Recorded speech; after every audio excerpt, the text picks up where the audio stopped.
From walking in space to being the commander of the International Space Station, Chris Hadfield certainly has thousands of stories to tell, and his latest tale comes in book form, a novel called Final Orbit. Commander Hadfield joining me now on CityNews 24/7. Thank you so much for being here. My pleasure. Good to see you.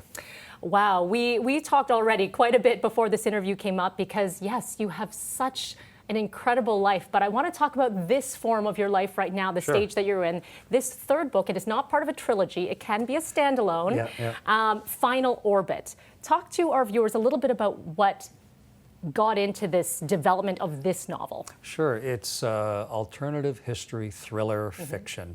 And when you're writing a book like this, you want to choose a moment in history where all kinds of stuff was going on. There's great tumult, because then you can squeeze a plot in there. And almost everything in the book is real. These really happened. President Ford had 2 women try and assassinate him that summer. One actually fired a pistol, missed him by 4 inches. Height of the Cold War. There were bombings all across the U.S. from the Weather Underground. And there were 2 spaceships trying to demonstrate peace between the Soviet Union and the United States on the Apollo-Soyuz mission. And that's what I chose to weave my plot into, including the derelict Skylab space station. And the rise of the Chinese space program. So all of those come together in Final Orbit, and it's getting just unbelievably great early reviews. The front cover of Final Orbit has James Cameron saying nail biting. Yeah. My goodness, to have so many people saying this is something to read and have such support around you, what does that mean?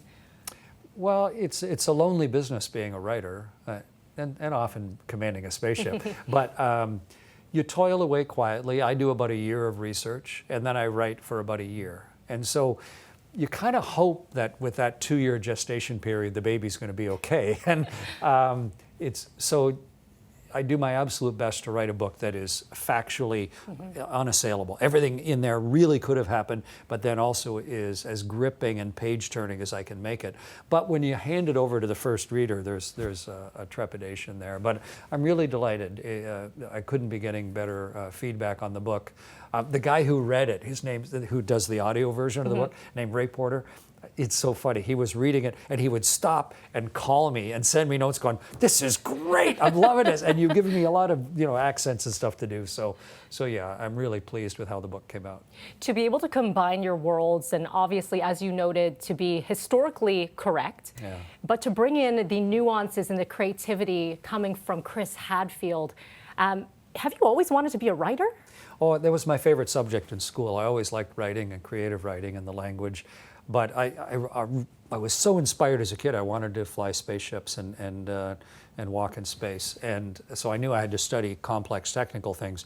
But I've always enjoyed reading and writing. And now to be able to come back, amongst all the other stuff I'm doing, but I write a book about every 2 years now. And it's a great, efficient way to share ideas, too. Rather than me having to come and talk to you directly, a book like this, so many people can access and then maybe get an insight and some ideas and some firsthand feel for what it's like to fly in space they couldn't get any other way.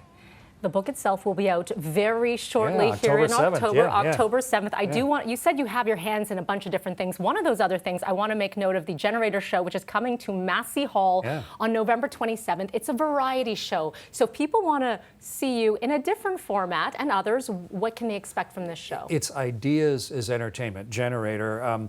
Pre-COVID, we had it several times at Massey Hall, and then when they were doing the rebuild there, we had it at Roy Thompson, and it sold out every year. Some amazing ideas on stage, and really eclectic. And a house band that's the Tupperware Remix Party, who are terrific and very visually entertaining.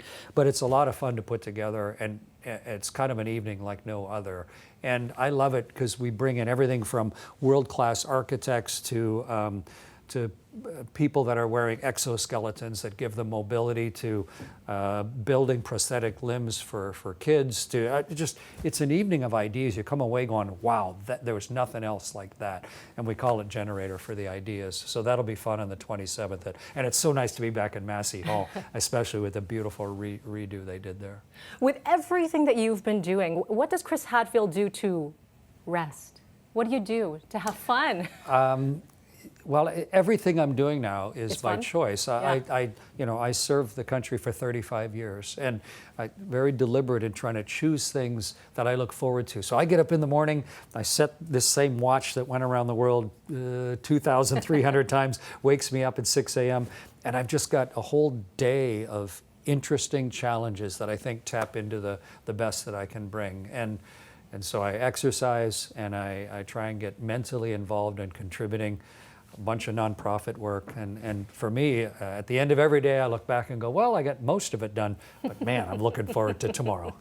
We thank you for everything that you do, because you bring such knowledge, such creativity, and hopefully inspiring the next generation. So I'll say The Generator Show, again, Massey Hall, November 27th. Final Orbit, October the 7th. Yeah. We look forward to, and stay tuned for more things to come. That's the tease. That's Chris Hatfield, thank you so much. Appreciate you stopping in. Thanks. Good to see you. Thank you.